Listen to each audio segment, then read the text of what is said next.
Hey everybody, welcome back. This is my, episode 2 of the playthrough, episode 3 of the Alpha 50 series.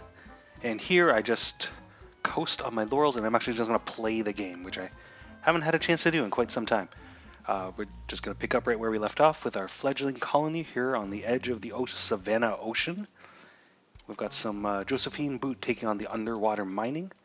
Should probably pick up some of those spare pistols. We should probably be needing those. So, a couple of points I managed to omit in last episode. For one thing, in a related note, buildings have conditions, which affects basically the moods of people who are forced to work and or sleep in them.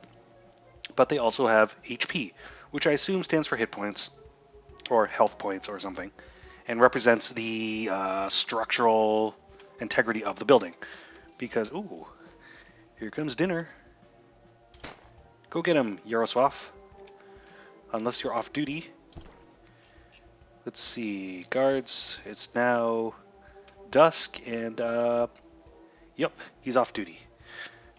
Well, if everyone goes hungry tomorrow, we'll know who to blame. Anyway, so buildings have HP, and as they take damage, that depletes until it reaches 0, and then the building is destroyed, and all the modules and everything inside it are also lost. That was actually introduced sometime in the last revision, 49B or something. However, it was not possible to repair buildings until now. So none of our buildings have been damaged, but when they are, we will now be able to repair them. So that's one thing. Yeah, I'm not going to queue up any more tasks for my colonists just yet. What the hell, this looks very messy. Okay, another thing that I forgot to mention was that there have been some changes to the way the militia and or guard crews work. So, as it stands, your soldiers, your military crews will always have a military NCO, be they redcoats or militia. They're kind of the same thing. And then, so there's a military NCO or the overseer, and then every colonist assigned under his or her authority will also become a soldier. What would happen is that if your NCO died in revisions prior to this one, all the colonists assigned as your military would instantly become civilians and forget how to use guns. And basically, because only soldiers are scripted to engage with hostiles and shoot things and hunt things, as soon as the NCO died, they would instantly forget how to do all of that, and your colony would be defenseless. And if this happened in the middle of a bandit raid, then you would instantly have no guards if your officer died. What a workaround, or a thing people got used to doing, was instantly reassigning some new overseer to the barracks, which would instantly make them your new NCO. This was inconvenient for a number of reasons, as you can probably imagine. So that's been tweaked. What will happen now, or what is supposed to happen now, is when your NCO dies, one of your NCO's colonists under his authority will move up to become the new officer. And in that way, your fighting forces remain guards. They don't instantly become civilians again. Now, reports from other players are that this system, although well-intentioned, is actually a little bit buggy. So not working properly. So we'll see. If Yaroslav dies, we'll see what happens to the militia. Fingers crossed. Hopefully he'll live. Oh, I have a fish people report. Whoops, wrong button. It just said, aerial scouts have discovered there are fish people somewhere. Hey, roster mud, building the giant kitchen. Carpenter, busy making stuff. I guess I want some. Nope, I've already got some bric-a-brac queued, with which I'm going to make decor. The chili farm is coming along. We've already got our the first harvest in. I would really like another source of food, though. First of all, because chilies are really inefficient. They produce fast, so you get your chili yield quickly, but I see. Maybe we can forage up here. But they're very inefficient. They need a lot of labor. And because this is a Savannah, there are not a lot of options until I'm able to research some more. So to make it interesting, I'm actually going to plant a tea field. Now we're not going to be able to eat tea. However, tea will be useful for making things for trade. And if we're not able to scrounge up a sustainable source of food for the colony, hopefully we'll be able to trade tea. I don't really know what the labor for tea is like. Wow, that is super expensive. So this square, this tea plot, get this out of the way. When tea is ready to harvest, it will produce 15 units of tea. I believe they're bushels of tea leaves. Initially, it requires 30 units of work to just till the field. And then, oh my goodness, it needs 396 units of farm work to produce a harvest? For comparison, the chili plot only needs 60. But each subsequent tea harvest after the first is half of that. It's still very expensive, oh my goodness. Nonetheless, I think we're going to have to rely on this extremely expensive crop just so our colony has something to trade for food. So, oh, and the kitchen's done. Sort of. The kitchen building is done. Kitchen's not functional yet, and 2 workers are in. All right. Who would be good in my second farm crew? Actually, who's my first farm crew? Pathina Steelworth. Now, Johan Berkovic is... Who works in the kitchen? Enoch. I guess Josephine Victualler? Yes. Josephine Victualler will be the tea plantation manager. I'm going to assign one of the new employees to that crew. I'm going to assign one of my spares to Johan's crew. There we go. Man, look at these giant stumps. For stumps he's big, I would kind of expect them to produce more lumber. Anyway, what's going on at the carpentry? Still making planks, still making modules. I'd better start on, well, I've got 5 cots. I should probably place them somewhere. Just so my colonists have somewhere to sleep tonight. Maybe in the massive, massive kitchen. 1... Can't tell if these are overlapping. 2... 3... Alright, let's put the 4 of them there.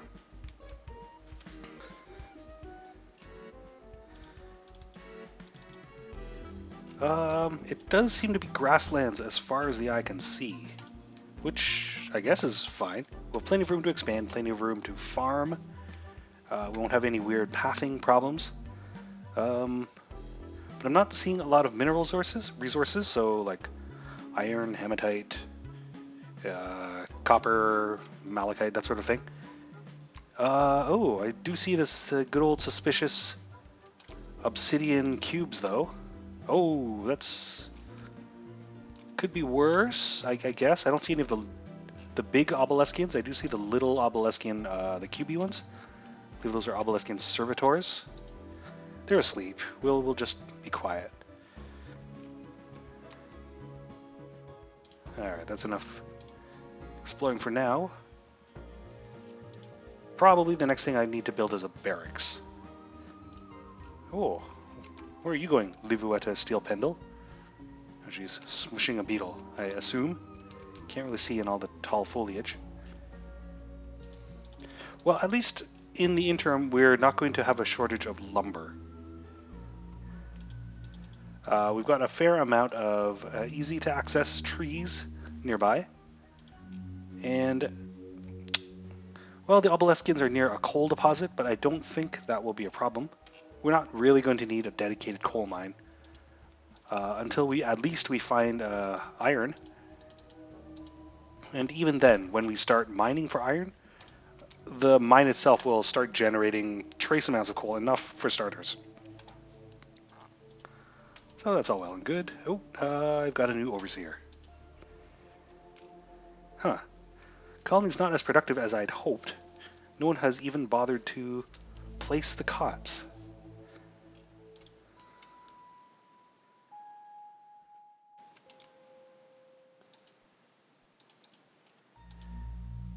Well, how are we doing for food? Oh, that's right. Everyone's eating raw chilies for at least the next couple of days. Raw chilies and raw mushrooms. They are going to hate the food here because the kitchen's not built yet. Or I should say, the functional module in the kitchen, which is the oven, has not yet been built. Why is that? Do we not have any stone? Oh, we've only got a very small amount of stone. That's a little distressing. I know we have more. Okay, there's another rhyolite boulder down here. Are we not able to mine these? We mined it a little bit. No, okay. I'm not seeing a lot of stone here on land, though. Well, every biome provides its own unique challenges, right? All right, so now my colonists not having beds are having to sleep indoors on the floors of buildings, which is better than sleeping outside on the ground, but only by a little bit. Ideally, they'd be happier with a bed, and even better than that, a bed in a nicely decorated room.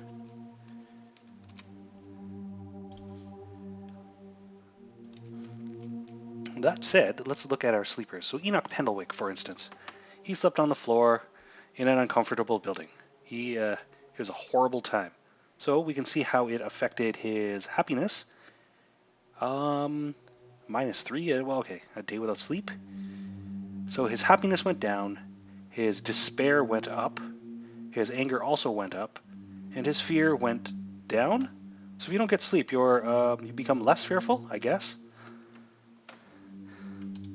So if this continues too long, he's going to suffer a serious drop in his happiness, at which point probably either anger or despair is going to overtake happiness, which will affect his mood and his work efficiency and how he interacts with other people. And this applies to every colonist. All of them, they're individually influenced by environmental factors, and also that affects the way they interact with each other. Big complicated system, which, as I mentioned previous episode, has recently been streamlined just a little bit. Enough so that we can actually analyze what's causing this great unhappiness. Now, Rota, you're not having any problems harvesting this stone, right? No, there's coal down here. Oh, there's a big lump of rhyolite. Okay. That should do us for a little while, anyway. Oh, good. All right, time to start. With the kitchen. All right. Who would make a good cook? I don't think we have anyone who would make a particularly good cook. I don't really want to give the cooking jobs to the voracious colonists because they just really like to eat all the time, so I'm a little bit afraid they're going to eat food after it's cooked but before it reaches the stockpile. Yeah. Oh, I guess it could be anyone. All right. Johan Berkovic, you get the ever so important job of cook. Up to it. And I think the next thing I'm going to build will be the barracks. Just so, for various reasons. First of all, the barracks will provide more space in which I can place beds, but also, actually, let's clear out these gigantic stumps. But also, in the case if I lose an overseer, military overseer, I can quickly assign someone to be my new overseer by assigning them to the barracks. I don't like these boring QB buildings.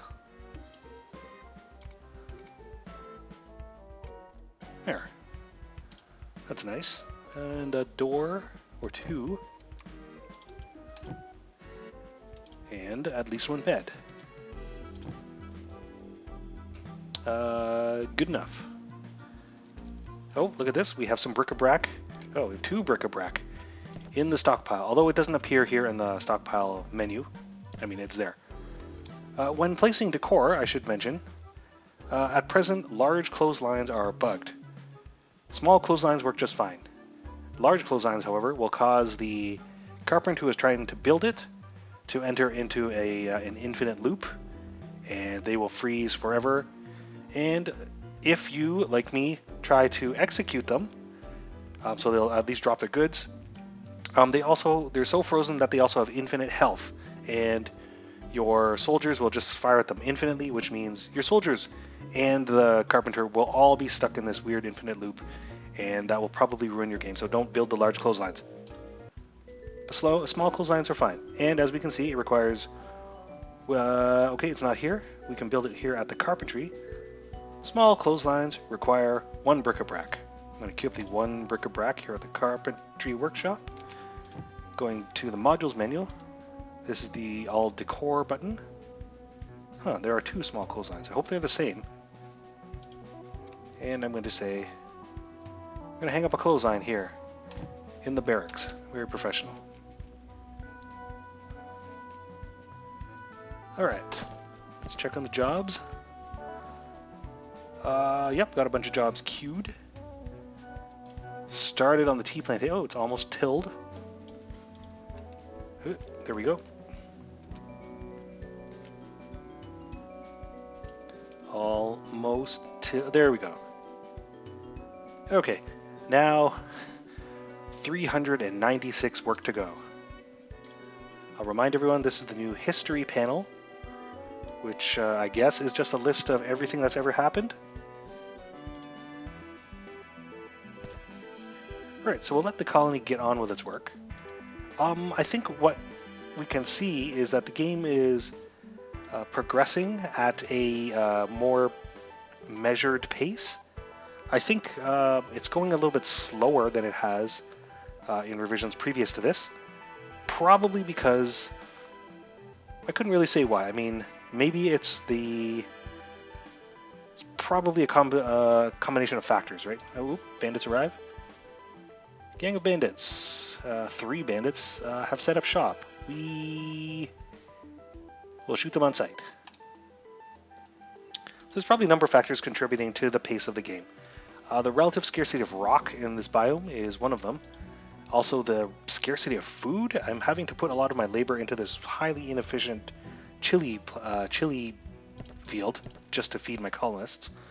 Also, having to build the buildings a little bit bigger and spending more of those resources on decor to keep everyone happy. Also, food recently saw some rebalancing, so that may also be a factor. Yeah, otherwise, I mean, the colony's pretty stable. We haven't had any catastrophes yet, but we haven't been attacked, or never mind. Speak of the devil. Okay. So those 3 colonists, those 3 bandits we were alerted, whose presence we were alerted, have arrived, and they're now attacking my kitchen. You know what I should do? I should probably reassign at least 1 or 2 of my colonists to the ad hoc military, and reassign them later. But I think I need more guns on the ground right now. Yeah, I only had 1 non-officer. Yeah, you guys are all getting reassigned later. Grab your guns. Bandits are here. As we can see, just out of spite or whatever, they're also my buildings are also taking damage. For instance, the carpentry is now at 33 out of 36 hit points. I think it's also possible to damage buildings under construction, which actually causes some weird bugs, so hopefully that doesn't happen. Some close quarters fisticuffs in the kitchen. I think we're doing okay. We've managed to drive off the bandits. Although we have taken some damage to the buildings. At the bandits' daring early nighttime raid. One of the bandits died on the outskirts, dropping his Jezzail rifle, I believe.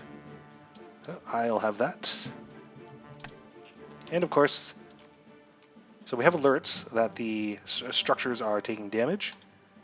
And the game is asking me for the direction as to how to dispose of bandit corpses. And I always like to bury the corpses. Leaving them unburied creates a host of problems, including ghosts and also vermin.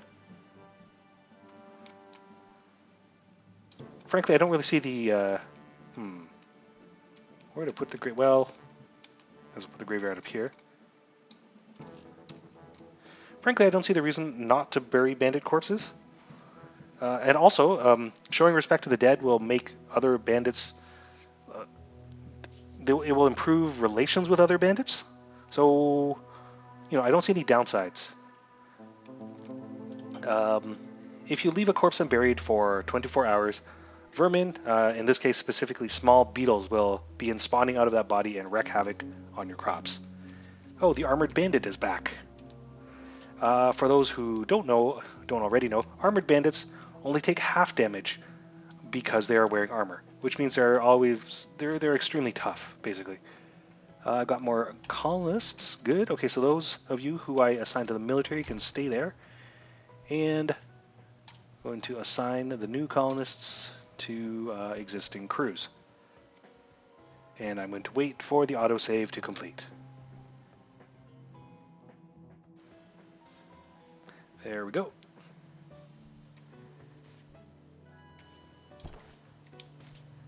Where did he? Oh, here he is.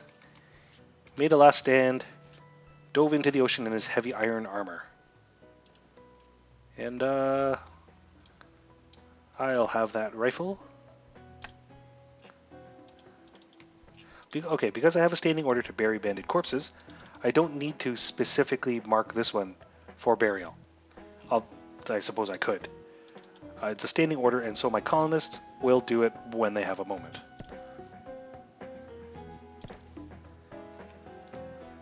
Alright, so the tea crop is, well, what is it, about 3% done? At least the chilies are growing well. Hope everyone likes eating chilies. Although I suspect our colony's food consumption is far outstripping our food production at the moment. Yeah, actually we're okay. But no one's going to be happy eating raw chilies out of the bushel basket. Alright, what's going on here at the kitchen? Johan Berkovic. Want some of those cooked? Oh, my fault. I forgot to order up any cooked food. Here we go. Alright, Johan, get cracking. Did I not order this stump cleared? Oh, there it is. Just zoom in enough for the icon to appear. Alright, how are we doing for resources? Still very short on stone. We could probably use some more logs, so I'm going to order up. Let's chop you down, and we need to find stone. Nope, that's not stone. So in lieu of a naturalist, I like to use my military as my scouting party, since you can give them waypoints to patrol. And while my military is getting there, I will show you something new. A new thing we can now build. In addition to the decorative grass, shrubbery, and flowers, we can now build fences. So the military could also always build gabions. In fact, maybe I'll build one right here just to close off this gap. But now we can also build nice decorative fences. The brick wall, the fence, and the white picket fence, for instance. Let's put a stretch of fence here. Yeah, that'll do for now. And you'll get to see what those look like as they get built. A little quirk of the fence system is that all three of these types of fences use the same resource, which in this case is raw timber or lumber, even the brick wall. So you can build a brick wall without bricks. And the military, nope, no stone here. They've uncovered a fair amount of unexplored land. It is a bit funny that, for the first half of most games, I'm always ordering my military around, go out and find me some rocks. Man, not a lot of stone here in the Savannah. Fair enough, I suppose that's... I actually don't know whether or not there are lots of boulders in the actual Savannah, real-world Savannah. Oh, I found some. Good job, military. Alright, townsfolk, this is where we will get this is where our next rock quarry will be. And military, you can come back in for the evening. But not before everybody shoots that beetle. Eugenia is even going to slaughter it for us. Or not slaughter, butcher it for us. That was interesting. So, instead of producing beetle meat, which I hope is still a possibility, butchering beetles also produces buckets of lacquer. Okay, so that beetle produced meat, and this beetle produced lacquer. So maybe it's 50-50, I don't know what the probabilities are. And this beetle is producing lacquer. And the barracks are done. Excellent, so I'm going to assign my military, Yaroslav's Salty Regiment here. So as a quick wait a second, new overseer, okay. As a quick refresher on the way lacquer and beetles are related. Beetles, so lacquer is now required to make lacquered planks, which is a higher tier crafting material. So many buildings and modules just require straight up planks. The more expensive ones, the ones higher up the tech tree, require lacquered planks, and some buildings as well, including the chapel, for instance, and the laboratory, and also certain modules, like the fancy upper class bed. Lacquer, in turn, can be obtained in a couple of ways. One, by foraging lacquer trees. So I don't know that there are any here in the Savannah. They look like very slim trees, and you tap them like you tap maple trees for maple syrup. Your colonists go up there with a bucket and a spigot, and every now and then you can get a bucket of lacquer out of them. However, another source, Elias Bronzewalker is studying genealogy. What's the worst that could happen? Good enough. Another source of lacquer is, of course, beetles, large and small. Killing beetles will also produce buckets of lacquer. Big beetles produce lots of lacquer. Little beetles, as you've seen, produce just one bucket. And this has some historical precedent, but basically, historically, lacquer was obtained by crushing the lac beetle, native to, I believe, Southeast Asia, and that's where the lac beetle and the lacquer is. They share a root with the word shellac, which is also another kind of glaze applied to wood products, and I'm sure you're all very fascinated. But yes, so that's why we can obtain lacquer both from trees and from beetles. And as we, nope.